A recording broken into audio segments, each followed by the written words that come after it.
Pak Jam-Jam dan tim, teman-teman semua yang tidak dapat saya sebutkan satu persatu, tentunya Pak Putoyo.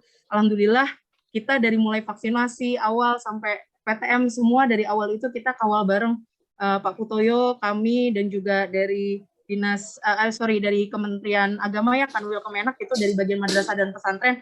Kami ada dalam satu grup bareng sejak awal. Jadi ketika ada permasalahan-permasalahan di lapangan, terutama juga ada keluhan baik itu dari warga maupun dari kanalnya Kemdikbud ya, biasanya kami dapat dari Pak Atep, itu langsung kita TL bersama-sama dari aspek distrik maupun dari Dinkes. Dan tentunya perlu dipikirkan nih Pak, SOP penegakan, karena saya mikirnya PTM ini akan jadi kontroversi sepanjang hayat, bisa jadi dalam tanda kutip Pak, selama status kita masih pandemi. Artinya, maksudnya perlu dipikirkan SOP, kanal pengaduan yang dapat dilakukan. Dan kalau saya boleh kasih saran, itu apakah kita bisa membuka kanal pengaduan dari masyarakat, karena bisa jadi masker melorot dikit gitu kan, ibaratnya itu semua diadukan, kantin buka ada satu pegawai yang nggak pakai masker, itu bisa diadukan. Artinya maksud saya coba dipikirkan mekanismenya, apakah perlu dengan kanal resmi yang bisa melapor resmi ke kanalnya provinsi, katakanlah distrik punya kanal, sehingga nanti baru kita TL bersama-sama. Seperti di DKI itu punya CRM dan juga jak lapor di Jaki. Itu yang sangat jelas. Maksud saya, jangan juga nanti 11 juta penduduk DKI bisa dengan mudah untuk lapor ke puskesmas dan lain sebagainya. Tetapi tetap kita buka peluang juga, mungkin ada sekolah yang misalnya kita minta dari orang tua melapor ke sekolah, sekolah melapor ke kita semua ya, ke Satgas katakanlah.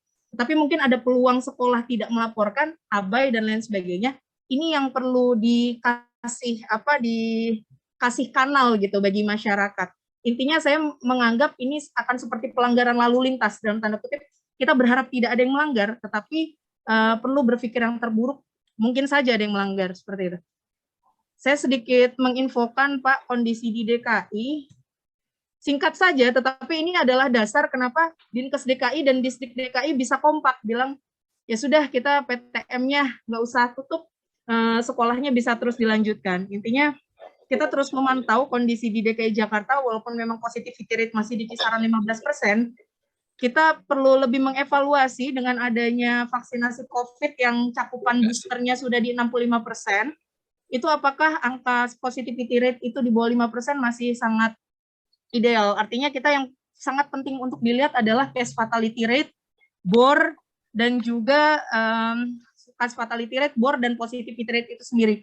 Tetapi memang kondisi seminggu terakhir di DKI ada tren yang masih melandai, cenderung meningkat, yang belum turun betul. Artinya memang kita harus lebih waspada lagi. Bapak Ibu, kita ketahui bahwa PTM itu awalnya uji coba di 1 Agustus 2021. Ya, Bapak Ibu, tapi kasus anak udah meningkat loh, nih di periode Delta. Demikian juga dengan Omikron. Nah, sekarang di BA5. Ya, artinya sekolah tidak serta-merta menjadi satu-satunya tempat untuk penularan anak. Bisa jadi juga terjadi di rumah tangga. Karena kenapa? Karena sekarang aktivitas semua sudah terbuka. Kantor masuk WFO tidak disyaratkan booster juga. Artinya semua aktivitas sudah seperti biasa. Artinya ketika orang bilang klaster sekolah, secara epidemiologi, orang, tempat, waktu, itu harus bisa dijelaskan. Nah, ini yang terkadang pemberitaan di media itu masih simpang siur. Nah, itu guna kita sebagai pemerintah untuk memberikan pandangan yang baik. Nah, ini juga pada lansia trennya sudah melandai di periode BA5 ini Alpha, Delta, Omikron BA1 dan Omikron BA5. Nah, saat ini memang ada kecenderungan untuk penggunaan ICU-nya meningkat, tetapi karena kapasitas tempat tidur di DKI tinggi, jadi bornya meningkat sedikit dari 20% menjadi sekitar 21-23%. Nah, kalau kita lihat angka kasus bisa meningkat sekitar 6 bulan dari inisiasi vaksin yang pertama. Artinya ketika 6 bulan penurunan kadar antibodi itu nyata adanya. Nah, itulah mungkin alasan juga kita bisa melakukan booster pada remaja dan juga anak kita yang sudah divaksin saat ini. Bapak Ibu, DKI Jakarta memiliki data surveillance penyakit menular wabah. Bahwasannya COVID yang biru ini kondisinya tuh ada di bawah ISPA. Ya, ISPA bulanan maupun juga influenza. Lalu juga terkait dengan kematian, ternyata kematian COVID pada anak kurang dari 18 tahun itu lebih rendah dibandingkan dengan influenza dan pneumonia non-COVID. Karena DKI punya data surveillance kematian, data individu 50.000 orang per tahun berbasis ICD-10, artinya sampai kita pneumonia bisa tahu dari J0 sampai J16 gitu ya. Itu dari 2006 sampai dengan sekarang. Jadi kita punya datanya dari 2006. Lalu juga ini juga yang lebih dari 18 tahun kita lihat kematiannya juga mendekati antara influenza dan pneumonia non-COVID dan COVID-19. Dan menariknya, kita juga punya data gangguan refraksi. Di SD negeri tahun 2018, data organisasi profesi IROPIN, itu refraksi 20%. Kemarin kami sampling di 4 SD, karena memang lagi ada baksos pemberian 1.000 kacamata, itu angkanya sekitar 30-60% variasinya. Dan testing di DKI masih dijaga tinggi, baik itu PCR maupun antigen, karena masyarakatnya tidak abai untuk melakukan testing secara mandiri. Ini juga yang kita harus bilang ke sekolah, bahwa kalaupun dilakukan testing tracing secara mandiri, tolong tetap dilaporkan ke puskesmas dan disdik terkait. Ya artinya kalau kita Kasatlag Pendidikan, agar datanya tetap masuk menjadi surveillance PTM yang dikumpulkan oleh Kemdikbud dan Kemenkes. Seperti itu. Nah, saya sangat memantau data ini, bahwasanya proporsi anak di bawah 18 tahun di kasus COVID itu masih di kisaran 20-21%. Ketika dia naik dengan sangat tajam, ini harus jadi early warning kita. Oh, berarti anak aja kasusnya naik loh tinggi gitu, dan juga data kematian pada anak. Nah, ini juga bagaimana kita lihat kondisi kasus positif pada 6-18 tahun dan juga 0-5 tahun yang belum dilakukan vaksinasi atau anak-anak PAUD kita. Nah, di sini juga bahwa dilihat tidak ada kenaikan kematian secara umum pada anak ya, walaupun bukan COVID. Dan saya bisa pastikan bahwa kematian COVID di DKI Jakarta datanya real time dan semua masuk, karena kita punya data dari Dinas Pemakaman, bahkan protokol COVID pun kita bisa memantau. Artinya, insya Allah tidak ada missing cases kematian positif COVID pada anak yang tidak kita laporkan. Nah, itulah menjadi alarm sign kita. Kalau kita lihat data dari SIRS online bagaimana yang dirawat, itu tidak ada kenaikan proporsi. Ya, di periode BA5 ini, anak itu sekitar 17%, bahkan sebelumnya di 20%. Artinya, tidak ada kenaikan penggunaan tempat tidur pada anak di rumah sakit. Dan saat ini gejalanya mayoritas lebih ringan, walaupun lebih cepat menular BA5, dan keluhan itu rata-rata dilakukan tes itu di rata-rata hari ketiga mayoritasnya. Mayoritas hari ketiga atau hari kedua dari pertama kali ditemukan onset atau gejala. Nah, saat ini 100% di DKI Jakarta dinominasi oleh BA5. Kalau berdasarkan prediksi di berbagai negara maju, BA5 ini akan panjang. Artinya kemungkinan dia yang membuat bombardir di Jepang dan New Zealand karena mereka terlalu lockdown, sehingga tidak terjadi hybrid immunity. Beda dengan Indonesia yang nggak begitu lockdown, tapi di zaman Delta kita banyak yang meninggal ya, mohon maaf. Tetapi kita punya hybrid immunity gitu, punya kemampuan yang lebih bisa bertahan hidup dalam tanda kutip. Sedangkan BA5 ini akan panjang dan jumlah kasusnya mungkin ke depan akan banyak. Tetapi tentunya ini yang tidak kita harapkan, tetap zero cases dan zero death itu harus kita lakukan. Untuk surveillance PTM, active case finding, kita masih di kisaran 5%, ini sepertinya datanya belum terbaru ya. Tapi yang terakhir masih di kisaran untuk di sekolah itu masih bisa dijaga di bawah 5%. Lalu untuk, nah ini yang cukup janggal, artinya dari sekolah yang dilakukan ACF itu mayoritas semuanya positif. Nah artinya ini harus lebih banyak lagi sekolah yang di ACF. Dan kita masih tetap menjaga selain testing juga tracing 19, artinya satu kasus positif di PCR minimal 19 orang atau di tracing minimal 19 orang. Ini adalah data kematian DKI seminggu terakhir. Ada yang berusia 28 tahun, itu dengan komorbid berat dan belum vaksin sama sekali. Nah, ini yang harus kita perlu penguatan bahwa saat ini di atas 6 tahun itu tidak ada alasan tidak divaksin. Merek vaksin sangat aman. Sekarang masalahnya mau atau tidak mau. Orang kadang-kadang berkilah, saya nggak mau vaksin karena saya komorbid, nggak dibolehin sama dokternya. Itu justru salah. Kita justru memvaksin orang komorbid karena mereka kalau kena COVID meninggal. Nah, di data di DKI itu trennya sudah sangat jelas, kami buat seperti ini setiap minggu. Kalau kita lihat di sini, ini yang meninggal komorbid semua. Mayoritas itu 40 tahun ke atas. Kenapa? Karena orang Indonesia di atas 40 tahun pasti punya satu komorbid yang mungkin tidak disadari. Karena selama ini pola hidupnya yang kurang sehat. Nah, artinya, Bapak Ibu sekalian, vaksin itu bukan mencegah sakit, tetapi vaksin dan juga booster itu mencegah kematian dan keparahan di rumah sakit. Itu datanya sudah sangat jelas. dan tidak ada debat terkait dengan ini.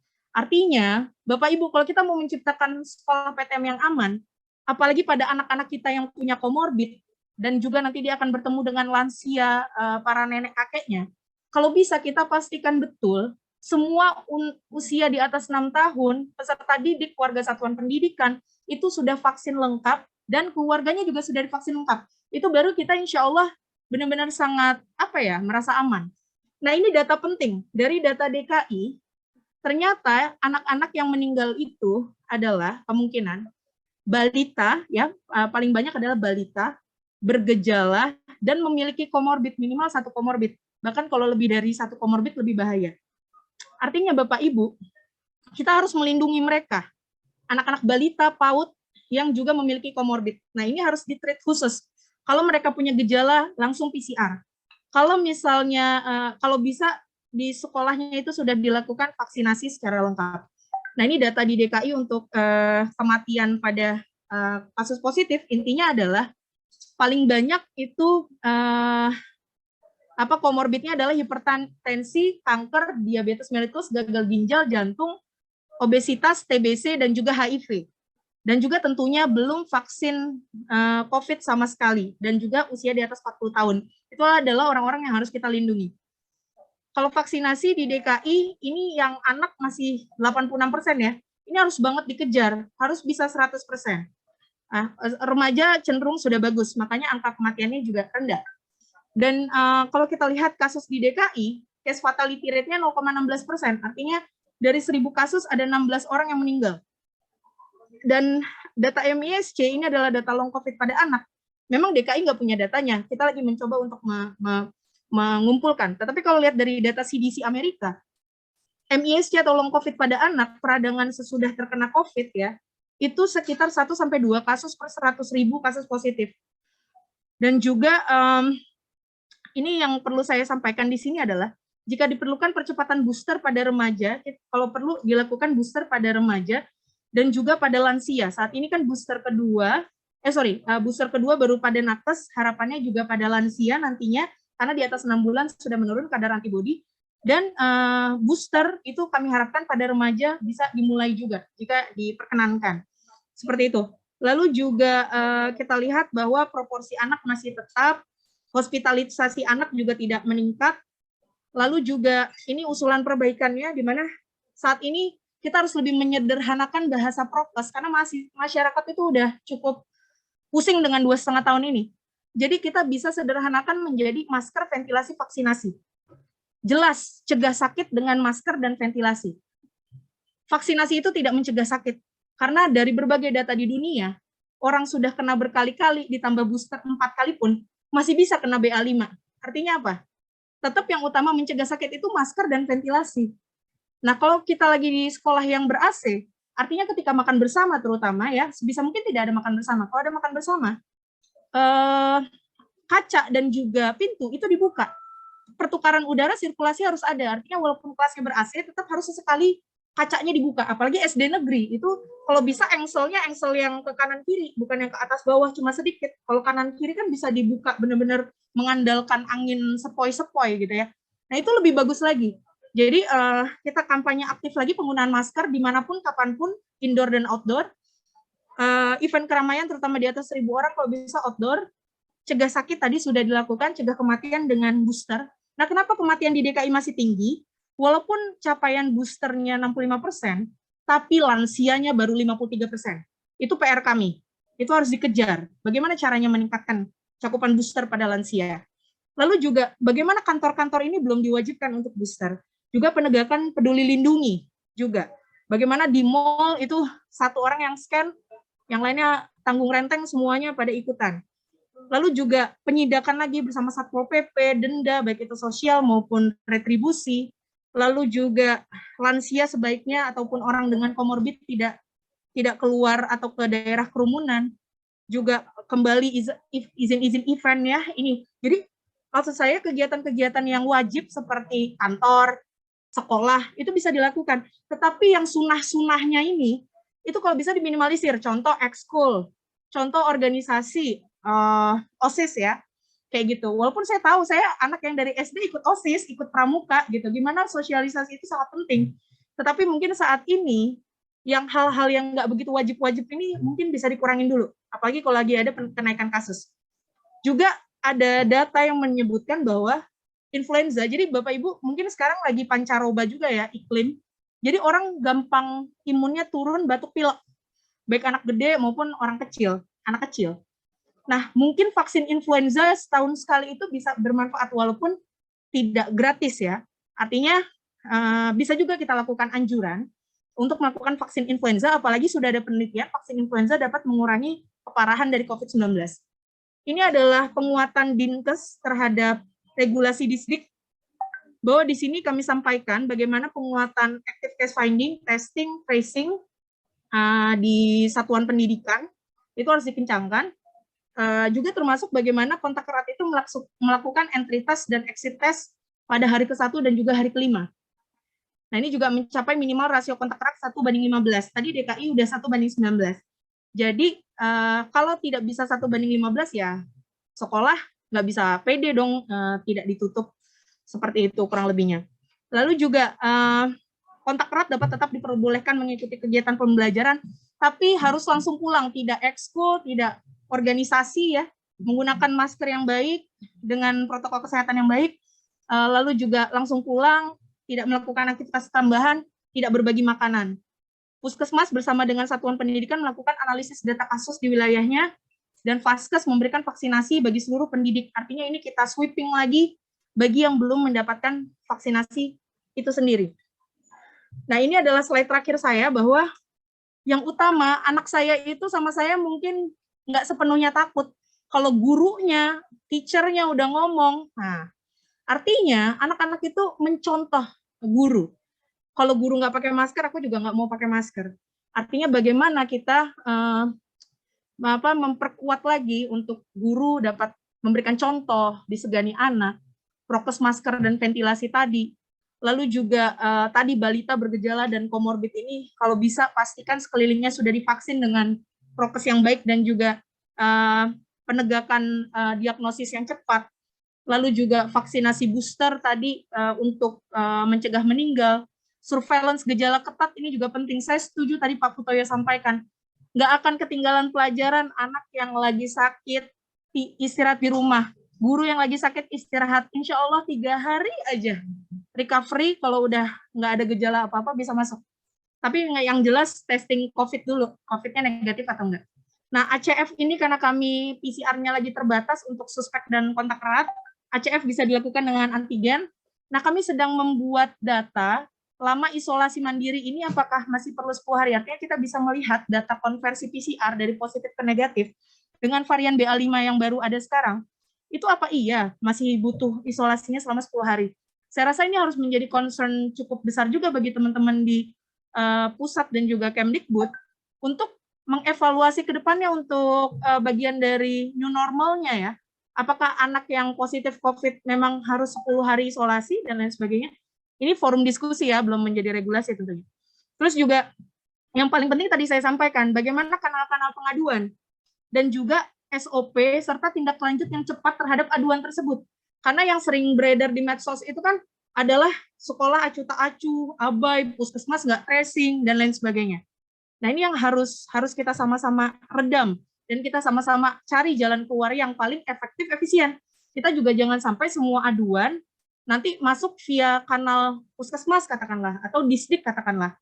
Lalu juga kita boleh juga membuat survei orang tua mewakili beberapa daerah, urban dan rural, lalu juga menunjuk kabupaten kota provinsi sentinel untuk menjadi alarm warning sign terhadap kasus-kasus anak yang meningkat. Lalu juga paling penting sosialisasi PTM aman untuk orang tua yang secara holistik, sehingga orang tua tidak panik. Karena saya pernah dicurhatin gini, ada orang tua prokesnya udah bagus banget di sekolahnya. Itu guru semua di antigen setiap minggu. Tapi dia tetap worry. Artinya sekolah aman pun, kegelisahan orang tua itu masih tetap akan ada. Nah, disitulah kita memang harus menenangkan orang tua bahwa ini aman. Gitu. Itu orang tua tuh nalurinya seperti itu. Ya saya ngomong kayak gini karena saya punya 3 anak ya Bapak Ibu sekalian, satu di TKA, yang satu lagi di kelas 2 SD. Nah, lalu ajak dialog influencer, praktisi, agar kita satu pandangan termasuk media dalam melakukan sosialisasi dan juga pemberitaan. Jadi komunikasi risiko. Dan yang paling penting membuat Q&A yang mudah dipahami, kalau perlu dengan mungkin video atau visualisasi lebih mudah dibandingkan bacaan gitu ya, itu akan lebih baik. Demikian yang dapat saya sampaikan. Mohon maaf jika ada kata-kata yang kurang berkenan. Assalamualaikum warahmatullahi wabarakatuh. Waalaikumsalam warahmatullahi wabarakatuh. Terima kasih Dr. Ngabila Salama dari Dinkes DKI.